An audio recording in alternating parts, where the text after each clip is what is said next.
This is Ion Sullivan. I am your host, Mike McGuire, joined today, as we are each week, by the chairman, Rob Doherty. Rob, how are we doing today? It's a little warm out there, Mike. It's beautiful. We're not shoveling anything. We're not having to warm the car up. Didn't have to scrape the windshield. You got this to cool morning. the car off, Mike. Come on, You got to cool it off, especially when you have a black car like I do. Like I do. All's good. Had a visit this morning from Khaled Bash, one of we my love former Khaled. attorneys, and Yeah, he's great. He's great doing kid. terrific. He's now the deputy. He took over for Tom Cawley. I saw Tom Caller. You did? Looks fantastic. Yep. Him and his lovely wife are fixing up the Lynn. house. Lynn, yeah. They stop by once in a while down at the diner, and he looks fantastic. He looks 10 years younger than when he was All working. good. See what happens when you get out from the pressures of county government. Yeah, I tell you. So we have an incredibly special guest today. All right. We are very fortunate that we have an individual with just as a wealth of knowledge, and with the passing of Hulk Hogan, we thought it'd be a good idea to bring the Judge Herring, the person I tried my very first jury trial in front of. Is that true? That's absolutely true. The People versus Al Mapert against Mark Sherman. Rest in peace, Mark. Oh, God. And we tried it in the basement of the Town of Liberty Court. And what was very special about that day is I came into the courtroom, and there was the judge sopping up the water because the courtroom had flooded. Right. And so there we all were with our shoes off, drying things off before the jury came in. But it is truly an honor and truly an individual. It's a wealth of knowledge in a lot of different areas, but we're going to talk WWE, WWF, there's the passing of Hulk Hogan. WWF, Right. and there's WWF, and then there's WWE. And when you drive through Connecticut, Bridgeport. Stanford, you got the flag. It just says W. Just says W? Right. Yeah, so I was watching wrestling. When I first started watching wrestling, it was on, after Roosevelt Racing on Channel 9. Yep. And then on Saturday day, it was on Channel And 47. Rush was on before Roosevelt Racing. Yeah. That was WOR. Yeah, WOR. And it was, WOR. it was Lucha Libre on Channel 47 on the day. Correct. During the day on Saturday. And that's when I first saw Hulk Hogan. And I'm sure the judge would be happy to fill in my mistakes here. He came out as Terrible Terry, right? Correct. That was correct. So Fred Blassie was the manager. Was his manager. He was a bad guy. He was a heel. Yeah. And he beat Pedro Morales. Pedro Morales with a backbreaker. I mean, he beats the hell out of Pedro Morales in that match. And he's he's a young guy at the time, and he's a huge man. And he puts him up on his back and crushes the poor. Oh God, that had to be brutal. So my introduction came when they were on WOR, 8 o'clock on Saturday night. Oh, this is And big time now. my aunt, my great aunt, Aunt Tessie, would watch Bruno Sammartino and Arnold Skolin and that whole group of people, Andre the Giant. Right. Those were the people that I grew up. The Barracuda. So anyway, let's bring That was Baron Mikhail Sarkuda. Baron Mikhail Sakuda. That's it. He used to keep the dimes or the quarters in his shorts, and he'd come out with them. That's how long I go back to the '60s. Wow. Watching him, but Rich, welcome to Ion Sullivan. Thank you, Mike and Rob. Welcome back. Thank you. So I got to tell you that we do a lot of different shows, and we try to cover lots of different topics on Ion Sullivan, but nothing gets the universal applause and people calling me than when we have Judge Herring on. Well, let me tell you. So I was talking to Rich before the show started, and he's going to get. This is an Ion Sullivan show, by the way, and he's going to give us the Sullivan County connection. Yep. To the WWE. And there definitely is one other than me. Yeah. All right. So the floor is yours, Judge. You say there's a connection that there was a Sullivan County resident that was president of WWE in 2000. Correct. In 2000, from 2000 to 2001, the former executive vice president of Turner Broadcasting, Wow. who was from Monticello. His name was Stu Snyder. Okay. And his father owned, for those who can go back in time, Murray Snyder Music Center in Monticello, Wow. which was across or next door to the Hammond and Cook store. Mm-hmm. He was the executive vice president, Turner Broadcasting. Wow. He left Turner Broadcasting. Vince hired him, Vince McMahon, as president and COO of WWF. He was there for 1 year and then left for other things. And when he came aboard, I was introduced to him because I had been there long before that. And Stu and I were talking about Sullivan County. He married a Sullivan County girl. So did I. That's it, see? So did I. And so did I. And so did you. And so did I. And so Jacob? No, not no. yet. Yeah. And Come on, Jacob, so we give were the game. reminiscing about Yeah. Sullivan County. So as much as people, think of me because I had 55 years And you're in the Hall of Fame. and I'm in the And Hall, you're in the Hall of Fame. But Stu actually was the president and COO for 1 year, and he was a Monticello boy. The Sullivan There County you connection. go. So the entertainment world was crushed about a week or two ago to learn of the passing of Hulk Hogan. And Rob and I figured who better, there is nobody better, to talk about his rise to really become one of the first transitional stars to where he rose up through wrestling, but then became a cultural icon, if you will. Yes, he did. Most recently, speaking at some of the presidential election rallies. Well, he was at the convention. He was at the At convention. the convention, Yeah, had and a he was good at the spot. Garden. Right. So, Judge, why don't you give us some of your early memories of the great Hulk Hogan, Of Terrible Terry. of Terrible Yeah. Terry? Yeah. So I knew, obviously, I knew Terry for a long time. I knew Hulk. I knew his first wife, Linda. I knew his second wife, Jennifer. Didn't know Sky, his third wife. Knew his kids, Nick, and he was a tremendous individual. I actually was with him. I think it was 4 months ago. He and Nick and Jimmy Hart. We met in Middletown because he was doing this whirlwind tour of different locations that sold beer because he had just gotten involved with this new beer company called, I think it was Great American Beer, and he was Yeah. at Beer World in Middletown. I Sure. had one Saturday. Yeah, and was signing autographs. I had gotten a call. They said, "Hey, we know you live up there. Come on down." So I went down and spent some time with him down there. And he was walking with a big walking stick. He was in a lot of pain, back pain, neck pain, So, and so he was having trouble. he was he saved some young woman down in Tampa. There was a car accident, Right. And he saved this girl's life. I think it was like 6-7 months ago. Yeah. I mean, I was down in Tampa I was in Newport Richie at the time, but and you like listen to the radio and you're like, Well, he was. I mean, he was an icon in the Clearwater, Tampa area. oh yes, sure. he was. He had a restaurant and he has a store and very involved down there. But he was in pain, and he was, saying that he was going to be going in for elective surgery. He did, and Unfortunately, he didn't come Unfortunately, out. he didn't come out. So he started as Terrible Terry. Correct. And in WWE, in professional wrestling, you have the good guys and the bad guys. So he started as Terrible I believe it's called heel and babyface. Correct. heel and babyface. Okay, so he Right, started Jacob? off as a heel, and then And then Became transitioned. I think I said this on the first so show. was he trans? No, he's Oh, not trans. He's not trans. transitioned. So- Okay. I think I said this on the first show that I did with you. When I got involved, we were a regional East Coast Correct. company. Right. We did high school gyms. We did county fairs. We did armories.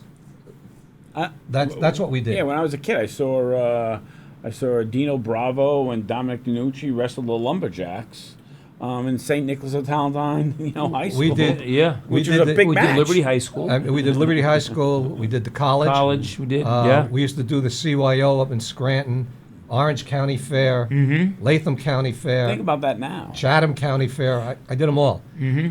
Hogan, when Hogan came in, he was an instant success. His charisma, his wrestling in the ring, he was just what you would call a fan favorite.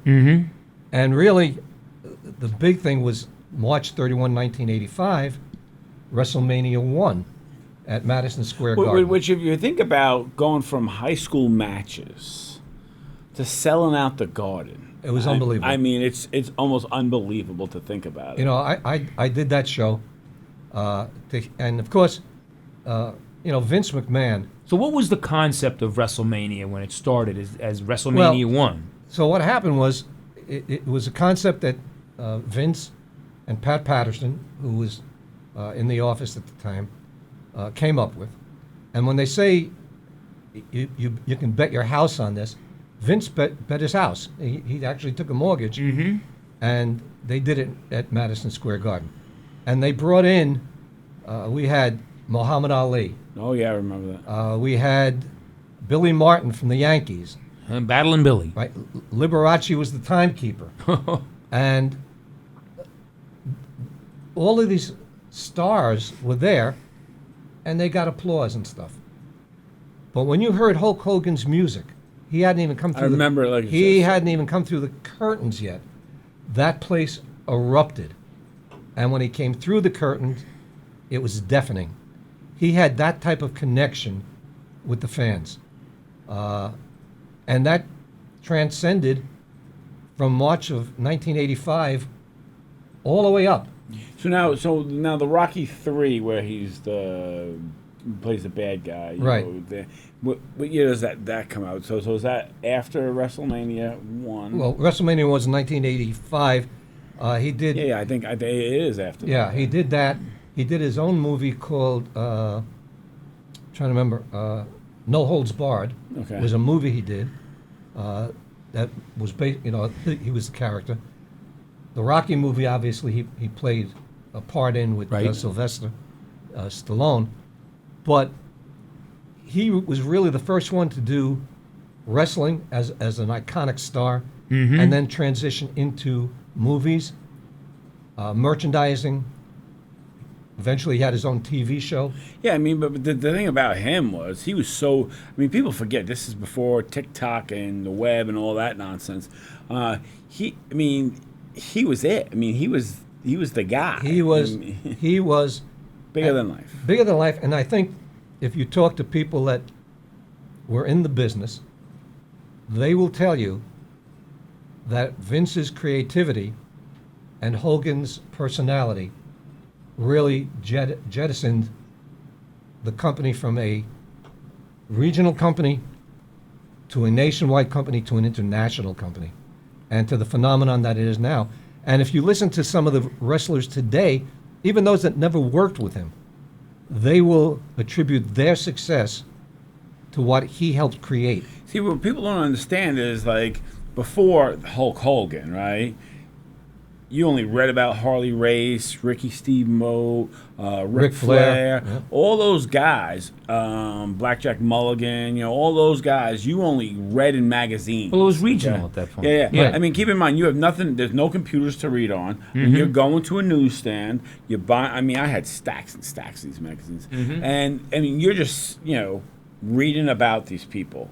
And then after Hogan came on the scene and you started seeing them, all over the place, that's when you started seeing, like, to think that Ric Flair wrestled in WWE is insane to me. I mean, Well, prior to them coming to WWE, now WWF, WWF, the WWE, there were multi-territories. There was the NWA, the AWA, and those were regional territories that Vince McMahon eventually bought out. yeah.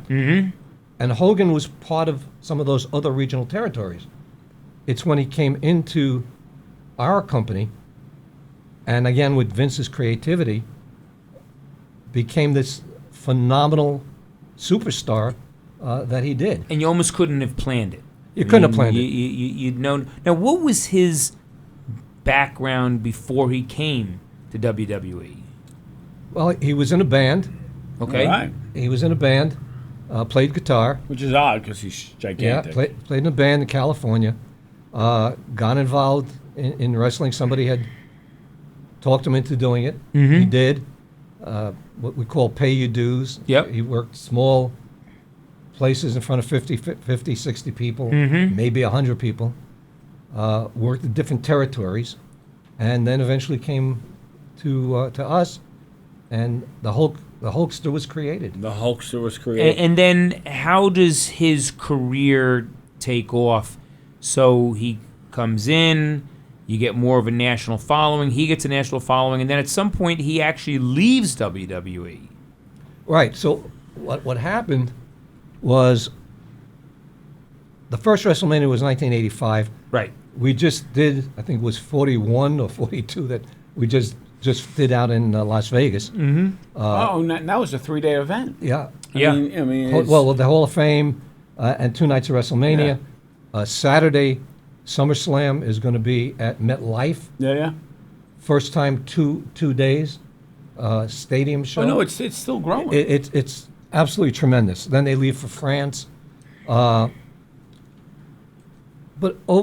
over the first year was such a success.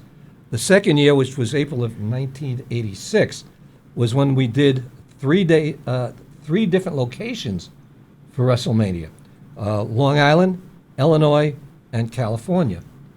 And they showed the event on closed circuit.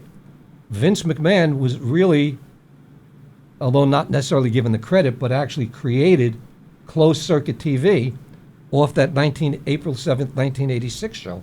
Wow. When we did 3 different locations. So you didn't have 3 WrestleManias. You had one WrestleMania that was carried out in 3 different arenas. 3 different arenas across the country. Long So Island. you had to support that with TV and cameras and crews at each arena. Yeah, well, each arena they would have some live events in each one of the arenas, and then the matches like from MSG, well, not MSG, it was Long Island.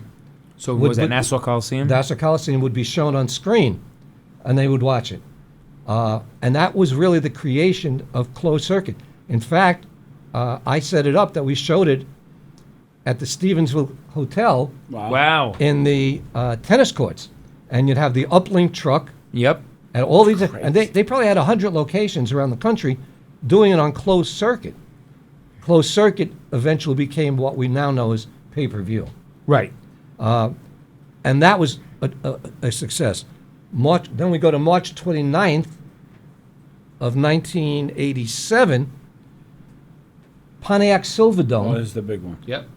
91,000 people. Yeah, most people don't understand how big that place is. So when they have football games, they have a curtain that blocks out part of the stadium. Well, And that's how big that place is. So I have not played. I was a trainer for a professional soccer team, and there was a franchise in Detroit, and we played at the Silverdome. And for football, you've got this massive stadium, but when they do wrestling or basketball, they close that in, and so they bring in another 10,000 seats on what was the football field, because all they need now is a ring in the middle. Correct. Right. You know- and we had seats on the floor. It was estimates. I think we used 91,000. I think it was closer with staffing Yeah. than 93,000. And that really solidified the ability to do these major matches. And that was the one that really goes down in history, because that's the one where Hulk Hogan body slammed Andre the Giant. So Wow. that's the passing of the torch. That was the Yeah. passing of the torch. I mean, Hulk Hogan in a documentary talks about, bugging him in the locker room, and he's like, what are we doing tonight? What are we doing tonight? And Andre's like, go away. I'm, reading the paper, and he's just reading the paper, and then, like 5 minutes before we're going on, and then he's like, what are we doing? He's like, you slamming me, and Hulk's like, what? I'm like, oh my God. Yeah. And keep in mind, these matches are an hour long. Right. I mean, Yeah, they go on and on and on. And if you look at the size of Andre, for him to be able to, but that was really the start of what I really consider the building up of professional wrestling. I mean, Hulk Hogan's rise and what we now call WWE's rise, were simultaneous. I mean, Absolutely. They were hand in hand with each other. Well, he was the guy. He was wrestling's Jordan. Oh yeah. Their meteoric rise as a media event was tied to Hulk Hogan, and then they got other guys that became transitional stars outside and went into movies. So what was Hulk like? He wrestles for an hour, right? But he's in the locker room for hours before that, and then probably an hour or two after that. I mean, so you interact with the guy. Oh yeah, I mean I know him well. I always got along with him really well. But in those days, more so than there is now, you had to, and it was called within the business, you had to earn your spot. Mm-hmm. And his rise to being the top, the moneymaker, there were guys that took offense to that. That here's a guy coming in, we've been with the company so long, he's making money, but they didn't realize by him drawing the houses that he was drawing, they were making money. They were making money. But, so there were those that he got along with and those that he didn't. Mm-hmm. Well, I don't care who you are. I mean, you could be the biggest moneymaker. There's still people sitting there, side-eyeing you, going, Sure. Absolutely. This isn't gonna last. I've been here for 10 years. I had seen them come and go. Blah, and you know the story. I mean, you look at someone like Sammartino that was there for over a decade, and then Bob Backlund. In retrospect, it's kind of in and out pretty quickly. Yeah, but Bob held the title for 5 years. Yeah. Wow. 5 years. But Yeah, but Sammartino had for like 12 years. Yeah. Yeah. So- Well, I mean, Sammartino was the guy. Bruno was the guy. I met And he's a Bob- Hall of Famer. Yeah, I met Bob Backlund at a wrestling match in Connecticut. Okay. He was selling his book at the time, and you want to talk about a nice guy. I mean, And Sammartino's still alive. No, He just passed. recently. He recently passed. He died, I think it was 2 years ago. I actually flew up with the McMahon family Yep. to the funeral up in Pittsburgh. Okay. So, but, the company, WWF, then WWE, they were the premier. And then, of course, Ted Turner gets involved. Mm-hmm. billionaires are funny that way. And Ted was a phenomenal fan, but he called it wrestling. Yeah, Wrestling. So he's more of a Ric Flair type guy, Right. He was- and so he's playing that game. He was.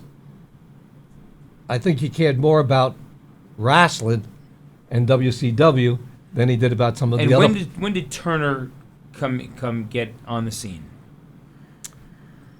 So it was after Well, WrestleMania 3? Oh yeah, it was later on that he created. Then of course they brought in Eric Bischoff to run it. Who was just on a show the other day about Hulk Hogan, Right. In fact. And And his hair is completely white. yeah, that created what we called the Monday Night Wars, because one of the things that they did was offer these exorbitant contracts to Hogan, to Macho Man. Kevin Kevin Nash. Kevin Nash's contract was crazy.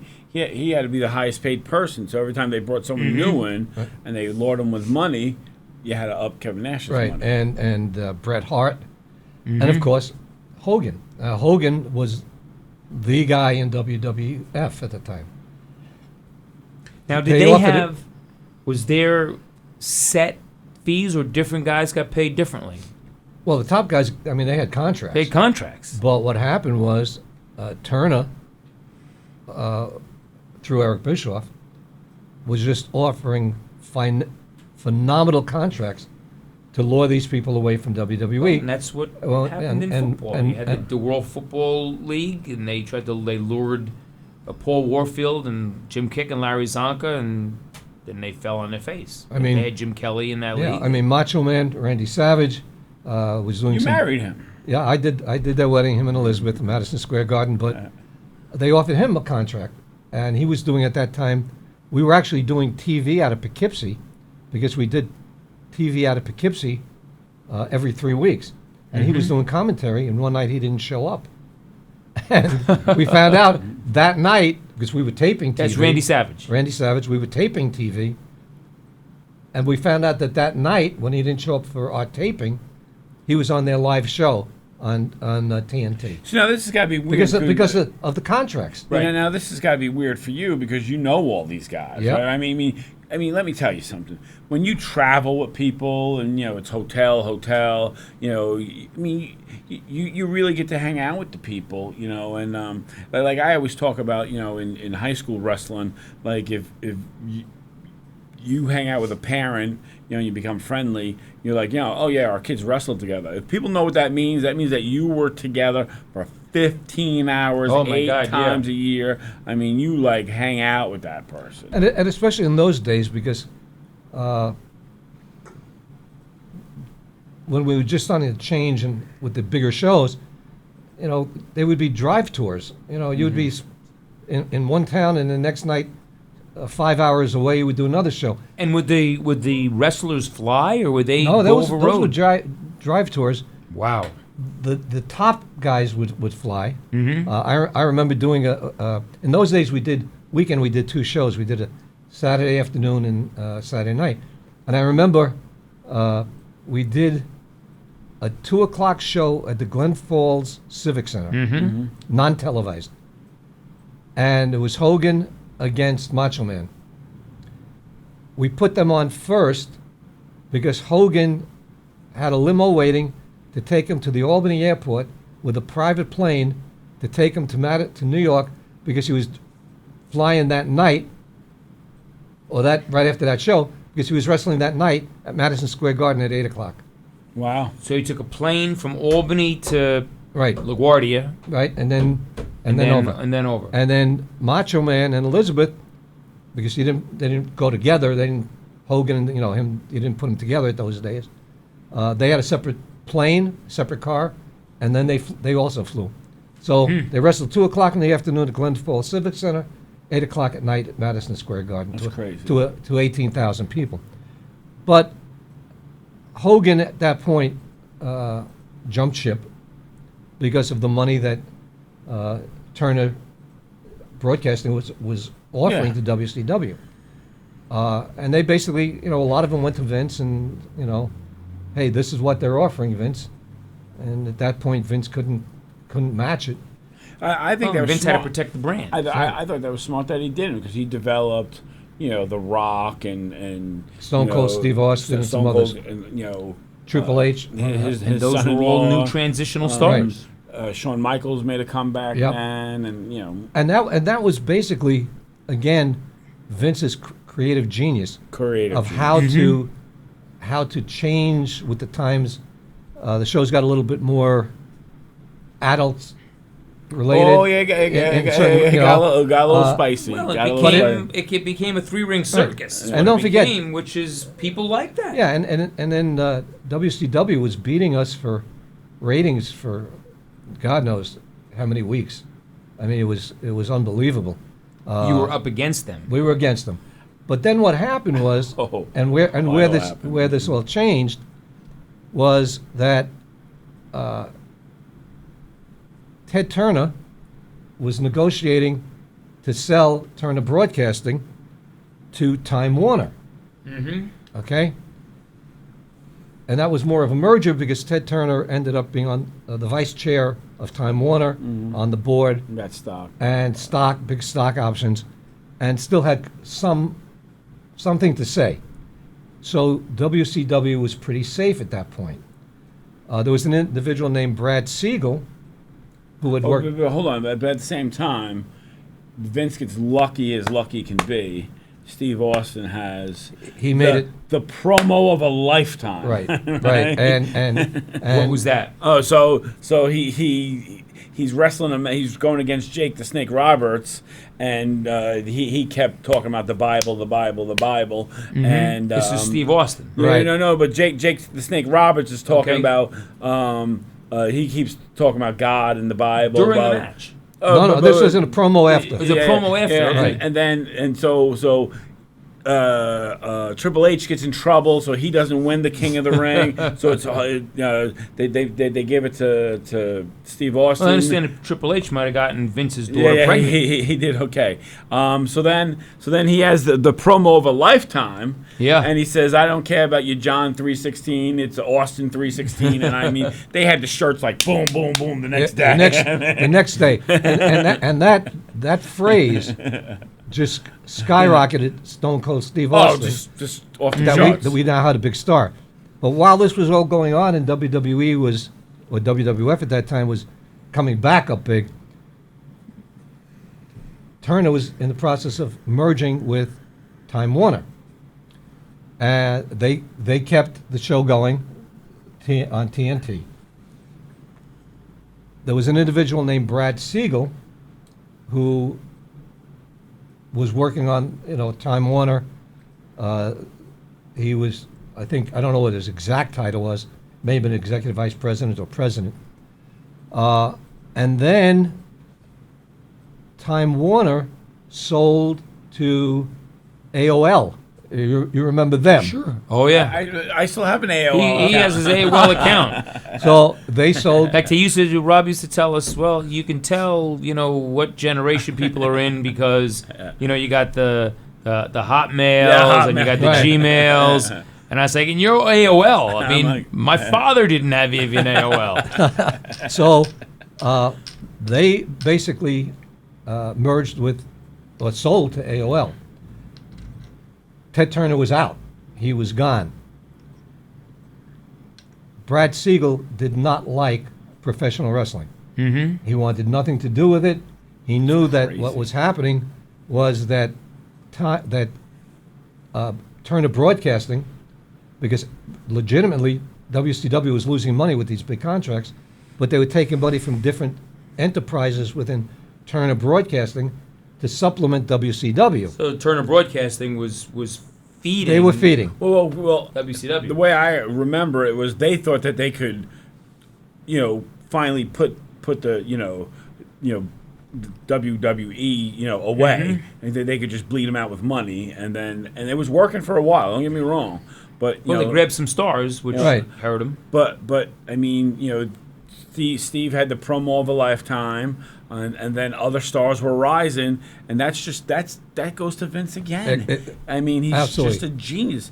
I mean, they took Rocky, who was a C player, right, and then someone somehow figured out that guy has that stupid, It was Rocky Maivia. Yeah. Because he named it.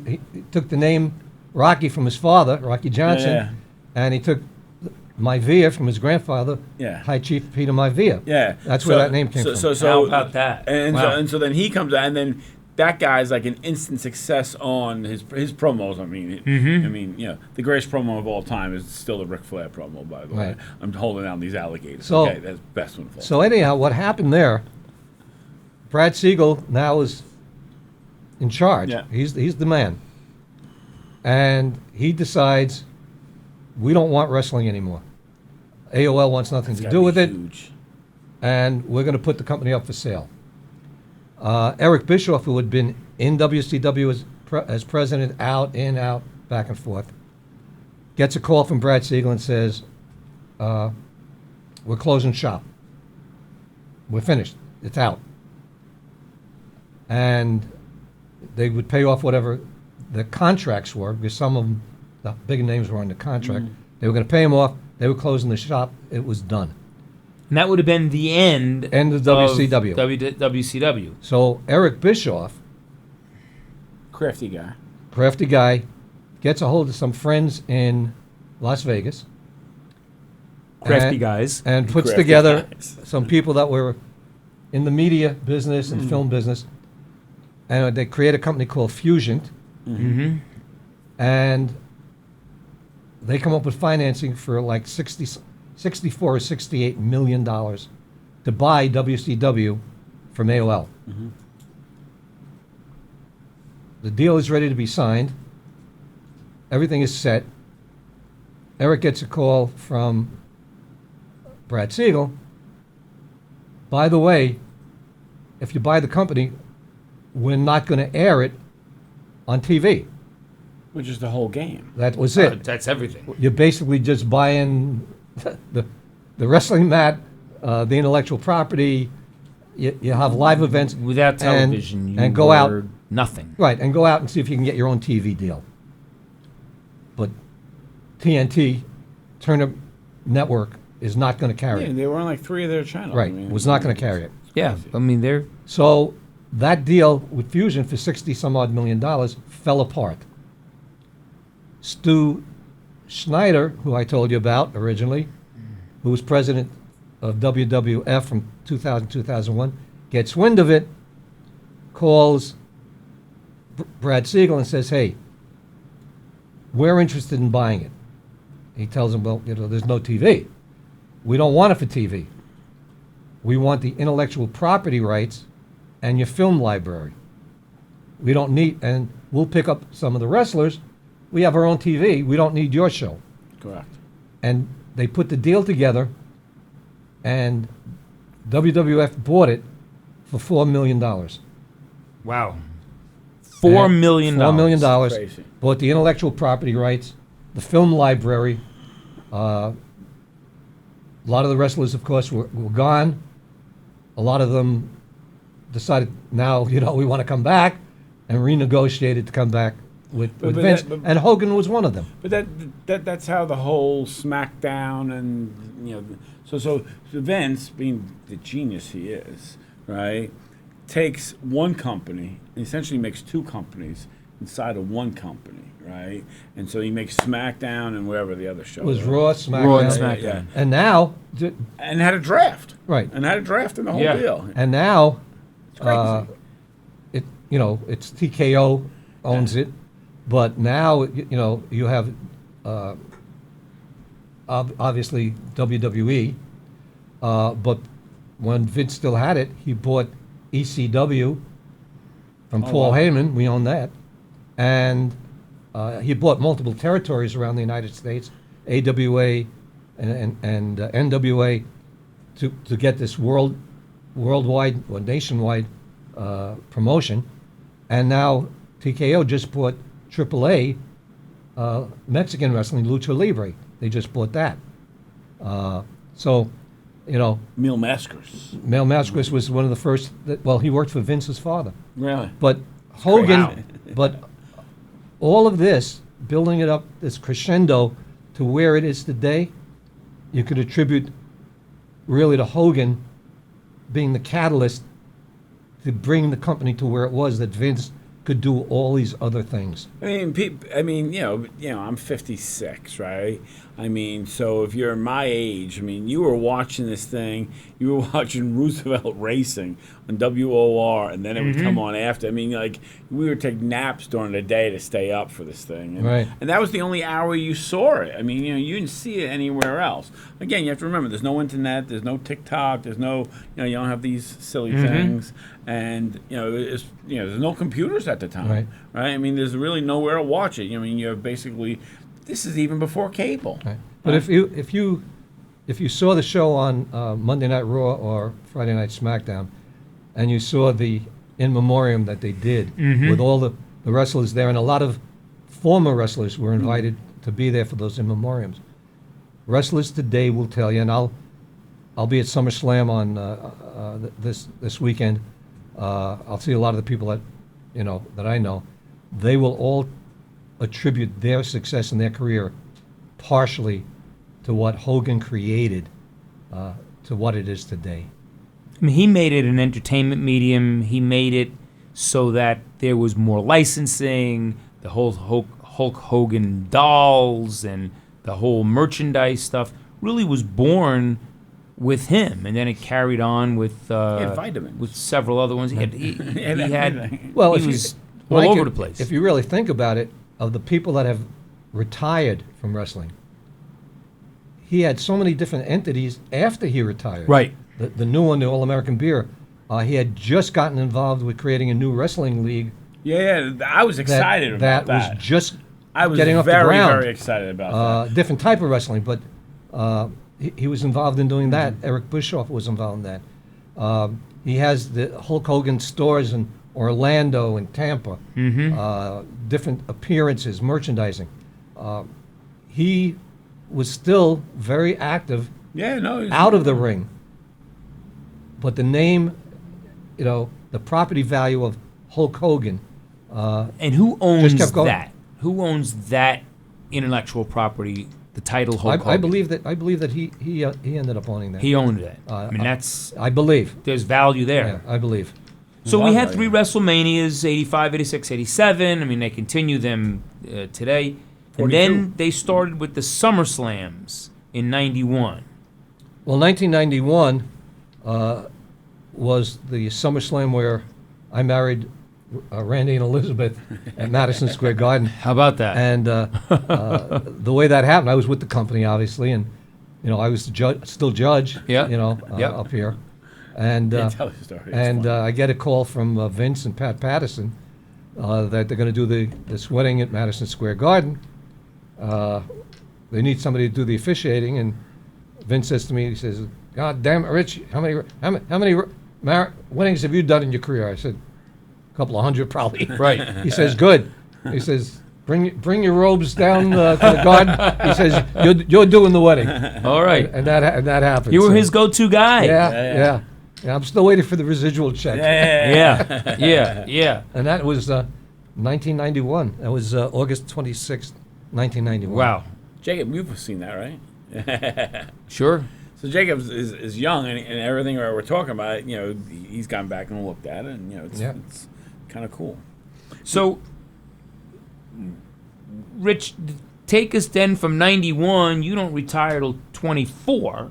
I retired. It was a year this past September. So 23. Yeah. All right. So from 91, you've got guys like Hulk Hogan. Who were some of the other transitional stars that were created by professional wrestling under the McMahon family? Oh boy, there was so many. There was, of course, Hulk. Hulk. There was the Neidhart family. Yeah. Jim Neidhart, Bret Hart, the Stu Hart family from Canada was very, very big. There was so many of them, And you had The Rock. and that was the Rock. Really was a different family. That was his father, Rocky Johnson, his uncles, Alpha and Sika, the Wild Samoans, and that line had a couple of others early on. And then now the kids got involved in that. Now the grandkids got involved. They're one of the biggest wrestling families probably in the world. I mean Roman Reigns. Roman Reigns. is part of that family. Right. Solo Sikoa, all the ones that you see on TV now, they're all Jacob, all that same family. What's that kid's name? Tika. What's that guy's name? One of he had the big show right after WrestleMania. What's his name? I mean, he had the place rocking for the first show on Netflix. They had. There were so many. It went on for like 25 minutes. What? No. There was so many of that family, but there's some dynasty families, Yeah. generational families in professional wrestling. Randy Orton's father, Yeah. Randy Orton's grandfather. All right, so he's third generation wrestling. A lot of them are born. And then you had the governor of Minnesota, Jesse Ventura. Jesse Ventura. Yeah, I saw Jesse when I was down at Nassau Coliseum for the Saturday Night Main Events. I saw Jesse. He was co-hosting that show, and we were talking. He's a little crazy, but Yeah, A little bit. yeah. He's a little crazy, He still but thinks he's all he still thinks he's governor. Still thinks he's governor of Minnesota. Yeah. Um, So yeah, I was a Navy SEAL. he was a Navy The SEAL. guy's a serious guy. Oh yeah. Serious guy. Yeah. He's a little crazy, but he's all right. The current governor of Minnesota, not a Navy SEAL. That guy is very crazy. He's very crazy. Yeah. He's very crazy. Navy SEAL. He's in the reserves when his guys get called up. He's like, I gotta go. I'm out of here. We're getting deployed. It's time to go. Time to go. And talking about time to go, I think my time is up with you. No, that won't be. No, don't worry about Jacob. We got Jacob's. Jacob will sit and listen to, okay. pro wrestling all day long, all day long. So we got WrestleMania 1, 2, 3, and you start off in Madison Square Garden, and it transitions to the 3 locations: Long Island, Illinois, and California. Then you go into the big venues in the Silver Dome, and now you're actually on the same track with the NFL. You're usually a year ahead of where they're going with the Super Bowl. Right now, yeah. And then after Pontiac Silverdome, we did, I think, 2 or 3 in a row in New Jersey and Atlantic City with Donald Trump. Right? Who? Yep. I don't know that guy. Trump Plaza, and Yep. of course the old arena next to it. Sure. And I think we did 3 of those there. That's when I first met him. Mm-hmm. And of course, we had him on TV several times. He's in the Hall of Fame. And Well, he has a big match for who's going to shave their Yeah. head. Who's going to shave their head? and he was inducted in the And you Hall of did Fame. AT&T Stadium down in Dallas. Yeah. So after 2, 3, 4, everything just started building, and we started doing WrestleManias in bigger arenas, and then it transitioned from arenas into stadiums, and then it went from one night of WrestleMania to a 2-night event, and that's where we are now.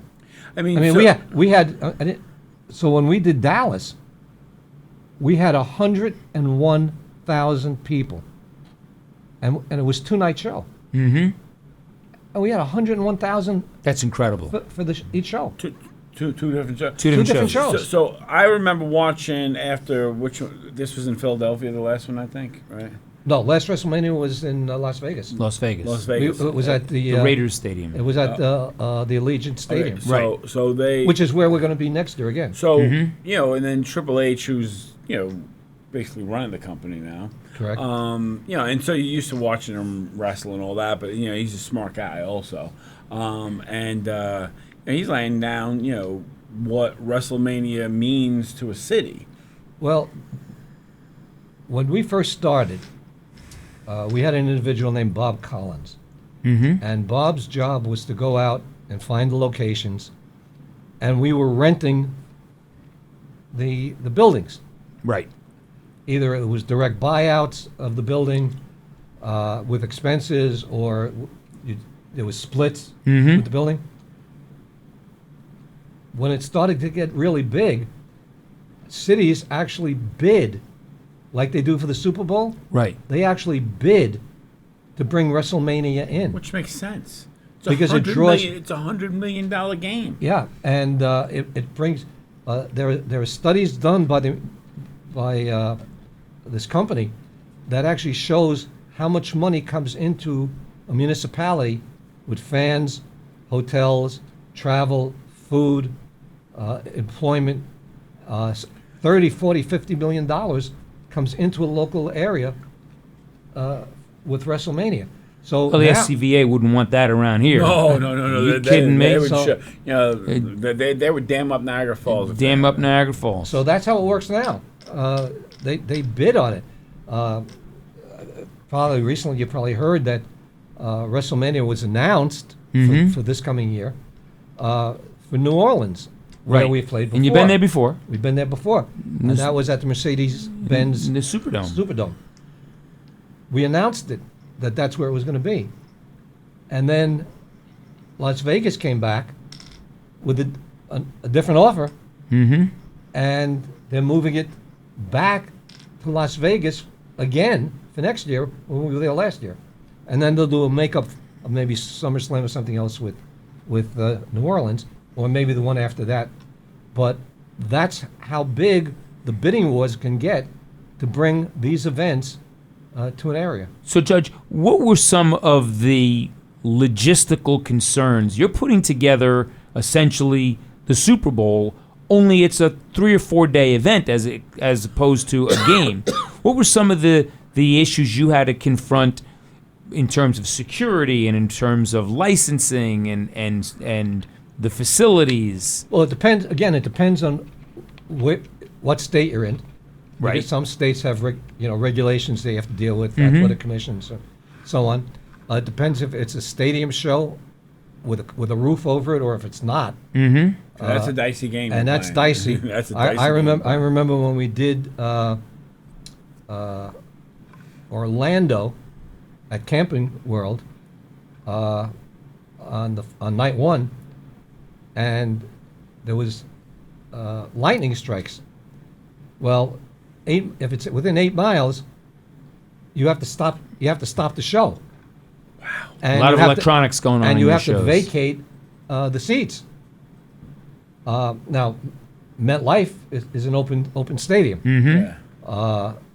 so you have weather conditions to worry about. The lighting truss, because you're not going off a ceiling, so you have to create lighting trusses, sound. It's an unbelievable expense to put these shows on. You're probably talking millions of dollars to create the show itself. A little different if you're in a stadium that has a retractable ceiling. You can deal with that. Right. But when you're doing an outdoor venue, you got the weather to consider. Now they've been setting up MetLife for the last week, Right. and For SummerSlam. for SummerSlam, and you have to bring in flooring Right. for the entire stadium, because not only you have the ring, you have all the chairs on the ground. Mm-hmm. So they're bringing in flooring, interlocking flooring, for that. Yeah, I mean, it must be a team of several thousand people. Oh, absolutely. And then you're dealing, obviously, because of the size of the crowd and the international notoriety, you're dealing with federal agencies, which I dealt with, and my head of security at that time, Jim Kelly, who I hired, used to be a state trooper. Up there. Right. And he curses me every day now that I hired him. But I spoke to him the other day, and I'll see him on Saturday again. He's coordinating all of that, and you're dealing with the local authorities. Obviously, there it's the New Jersey State Police, because they control the security on the inside. Facility. Yep. But you're dealing with outside agencies as well. Federal agencies. Yeah. So WrestleMania is done in March, April time frame. Right. In your office, when would you start preparing for WrestleMania? Would you start in A year ahead of time. February? Probably at least. Well, the locations are booked several years ahead of time. Right. Several years ahead of time. Mm-hmm. And literally, they'll start working on logistics. I mean, depending on the area you're going, the hotels, you got to book those hotels a couple of years ahead of time to make sure you have enough hotel rooms. And you would have advanced teams going down and figure out, because not only do you have the main event, but you have fan venues all around. Well, so I was involved for years in the hotel locations. We still do, own our own travel department, because we produce so many airline tickets and hotel Right. reservations, It just and makes sense. car rentals. So we have a whole travel agency within the company, and we would go. Emma Rubinoff, who I worked with, she was head of travel. She's still there. We would go a couple of years ahead of time, because you had to look at a main hotel, and you had to look at ancillary meeting rooms, whether or not they were big enough for different things that we needed. Green rooms, meeting rooms, production rooms, interview rooms. So you have to look at a hotel that can give you all of that and how many we need. You needed to look at whether or not they had locations that you could bring the buses in, because we'd have to move everybody in a motorcade, in buses. Whether or not they had a private location you can bring limousines in, or cars, so that they didn't have to walk through the lobby of a hotel. So we were looking at all this years ahead of time.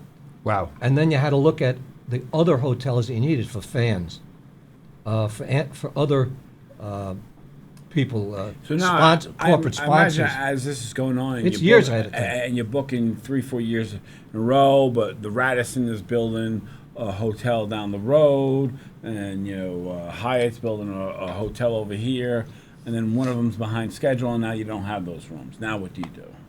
We were booking hotels that were in existence Okay, and then you only dealt with at that time. Yeah. This past year, the main hotel was the Fontainebleau. That's where I stayed in Las Vegas. In Las Vegas. That was the main hotel for us. I believe, and don't quote me on this, but I believe there were 5 different hotels that we had people staying in different capacities. Because TV production people, if you look at where the Fontainebleau is, it's at the other end of the strip, and it's like 20 minutes or 30 minutes or longer with traffic from the Allegiant Stadium. We needed hotels near the Allegiant Stadium for TV people. Oh, the production. The nerds stay here. No, that's true.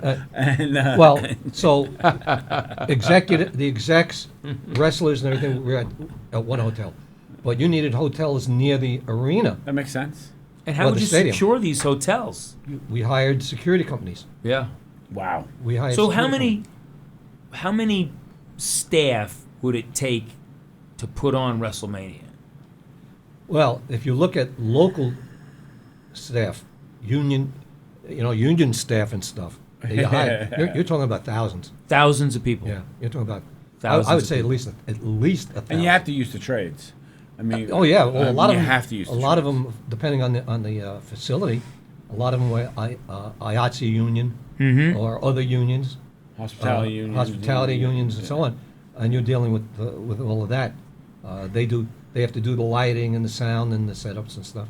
So you're dealing, and that was one of the things that were looked at in these surveys that were done by these municipalities when they were looking to bid on it, was how their local trades were going to be utilized and employed for a period of time. When you start setting up WrestleMania in the stadium, you're in there 3, 4, 5 weeks ahead of time. Right. Just on the setups. Correct. So hundreds of people from different trades are involved. So we hear a lot from mostly the NFL, the NHL, about how for so many years the retired athletes weren't taken care of, and they had the residual head injuries, and of course the knees and the arms and the shoulders. And I'm sure that the older generation wrestlers had the same situation. I mean, what you're seeing is somewhat choreographed at times, but these guys' bodies are being pounded week after week after week, even if they're winning. So in the early days, I would say the 60s and the 70s, they were on the road 4 or 5 days, 6 days a week. A week, because they're playing. And they were wrestling every night. Right. Doctors in those days were provided by the state athletic commissions, which regulated professional boxing and wrestling, as did New York. Right. And you were required to use a commission doctor who didn't know the wrestlers. They were just there For the night. for the night. They could be in New York tonight and Pennsylvania tomorrow. Exactly. There were no in-house doctors because they couldn't do anything. Right. And the irony of it was that you couldn't use your own doctors anyhow because they would have to legitimately be licensed in every state Right. because they can't go across state to state. And guys needed surgery, they couldn't, because if they couldn't wrestle for 2 weeks, they couldn't get paid for 2 Right. weeks. So, different times, different concerns, different prohibitions by law. Okay? Over time,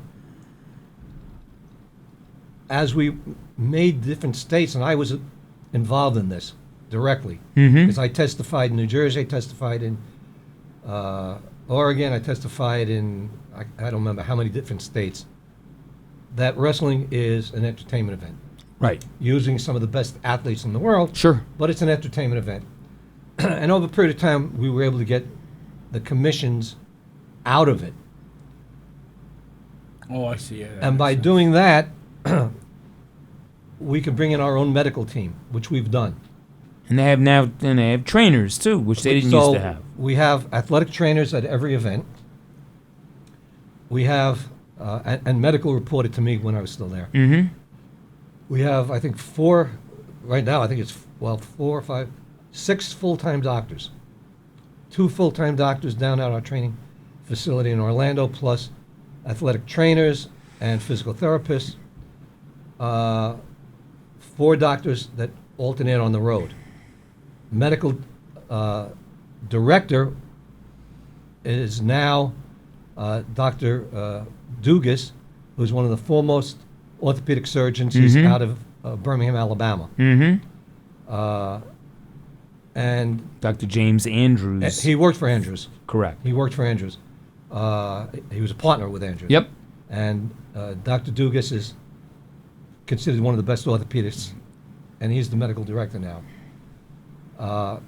We have nutritionists, endocrinologists that are all affiliated now. And one of the things that helped change this was we petitioned to have the federal regulation changed similar to the Muhammad Ali boxing bill, Mm-hmm. that sports teams could bring in their own doctors to an event in different states. Yeah, who's familiar with the athletes. All right, Yeah. and could practice and would not be practicing without a license. They could practice on the members On of the that members, team. only on the members of the team. Right. Okay? That bill was signed into law by Donald Trump. Ooh. Okay? There you go. So that law was signed in. So with that, our doctors, as football can do, baseball can do, can go in and treat literally what you consider their patients at an event. Before, you could have one of your doctors there, but he couldn't do anything other than talk to the local doctor. Local doctor. That didn't want to do Who anything. didn't know the guys. Right. And they weren't going to be there the next day. They weren't going to be there in an hour. So that law really helped change the ability to provide good medical care to them. Because there's wrestling-specific injuries also.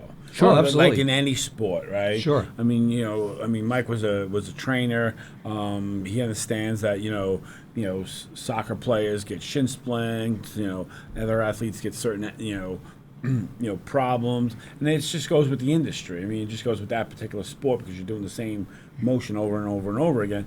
And maybe that doctor doesn't understand it, and he's just like, there you go. Well, They may not understand also that these guys have to compete in 2 days. Oh yeah. That's I mean, look, I can tell you that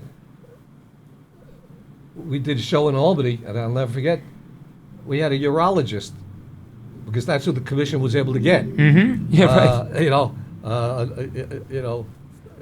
You may have an OBGYN doctor show up. All right. All right, We know that right, because they weren't pregnant. right, it would depend on who the commission was able to get to work those shows. Again, time has changed. The sophistication of the medical training. I'll put our medical training and our drug testing right up there with And now you have a whole anybody else. training and rehab facility. They can Absolutely. go down to Orlando and Yeah. get state of the art. No different than the Yankees sending a guy down to Absolutely. Tampa for rehab. Just quickly, we only have Jacob is starting to do jumping jacks here. We have only a couple of seconds, but just give us an idea of how now WWE takes care of its athletes. Oh, it's unbelievable, Mike. We have the International Performance Center in Orlando. Mm-hmm. I think there's like 100, probably about 100 up-and-coming wrestlers there from all around the world. Mm-hmm. A full training staff, all former wrestlers. Matt Bloom is the head trainer. We call them coaches. Mm-hmm. Shawn Michaels, the Heartbreak Kid, is in charge of the entire facility. And we do our Tuesday night, which will be on tonight, Mm-hmm. Tuesday night show, NXT show from that facility. There's an arena. okay, yeah. There's an Mhm. arena right there. It's part of the facility. Full medical staff. We probably have 50, 75 maybe 100. And guys that are retired, are they able to get? I mean, a guy like Hulk Hogan, you can see the way the miles on his body, certainly to bring it back as we wrap up. These guys that are retired, are they just cast out, or are they able Well, we to? have a lot of former wrestlers are the coaches. Right. I But are mean, these guys able to get medical treatment, and Oh, yeah. do they have health insurance now? They're required to carry insurance. Right. Any in-ring injury, or injury while training Right. there is fully taken care of by the company. 100%. Right. 100%. That's a big deal. Right. There's Right. no deductible. Right. If they're injured in training or they're injured in performance, they're covered 100%, whether it be surgery, whatever the case may Whatever it be. needs. And there's a whole medical team down there. There's an affiliation with the local hospital down there. The drug testing is done multiple times a year on the road down there. It's a different business than it was. So we don't have the steroids running No. rampant the way it was in the 70s, in the 80s. Not at all. Well, Different times, different business. right. So, well, Judge, we can't thank you enough for sharing some of your wealth of experience with us. Again. We will continue to have you back because we can change gears and talk about Sullivan County as he was growing up. We can talk about the judicial system as he was growing up. And then we get into the whole state gaming commission State and boxing. his experience there, Yeah. state boxing commission, and the work that he did with people like Joe Frazier, Muhammad Ali, and George Foreman. He could tell a story about how he brought Mike Tyson to the Stevensville. Yeah, we did the. Yeah. We did. In fact, we did his fight on TV there. Tyson versus Lorenzo Boyd. Wow. That was on TV. So we did multiple, a lot. I think I did 21 boxing matches from Sullivan County. Wow. Wow, that's a lot. Rob, wrap up thoughts? No, I'm good. I mean, it's always a pleasure to hang out with Rich, and it was just fun to go over. So as a kid, you watch wrestling, and you get to ask, you get to ask Rich questions, about it. So it's kind of fun. We could do 2 shows just on the warehouse that we had an opportunity Oh, to that tour. was unbelievable. So, folks, we changed gears a little bit today for you. We got off of local politics and got into some local insights. We learned today that WWE leadership was, at one point, the Sullivan County natives. And, of course, Judge Herring, with his history in Sullivan County, was one of the last guys in the room with all of the developments of the WWE. So we invite you folks to drop us a comment. Let us know what you thought of this show, as well as ideas that you have for future shows of Ion Sullivan. Want to subscribe. You subscribe, we get this number of subscribers up to 1,000. We can open things up to live streaming and open up to involving you and interactive in the show. So we want you to do that, and then share a link, but not just excerpts. Share the link on your Facebook page or your platforms so that we can increase the listenership, which allows us, the audience, and allows us then to open the dialogue up, because we are more than happy to hear from people with opposing views, people that think that we are not giving fair and balanced views of whatever issues may be. And as summer turns to fall, we'll have some more shows that deal with the upcoming elections in November. And of course, if you're watching us on YouTube, please, right now, be sure to Smash that like button so that, again, we can get the numbers up and deliver you the kind of programming that you want. You can always drop us a line also at ionsullivan@gmail.com. That's ionsullivan@gmail.com. So, on behalf of the judge, Rich Herring, and the chairman, Rob Doherty, I am Mike McGuire, thanking you for joining us for this episode of Ion Sullivan, and reminding you as you go through the summer, you want to be safe on the highways, safe on the water, and we'll be back next week with another edition of Ion Sullivan.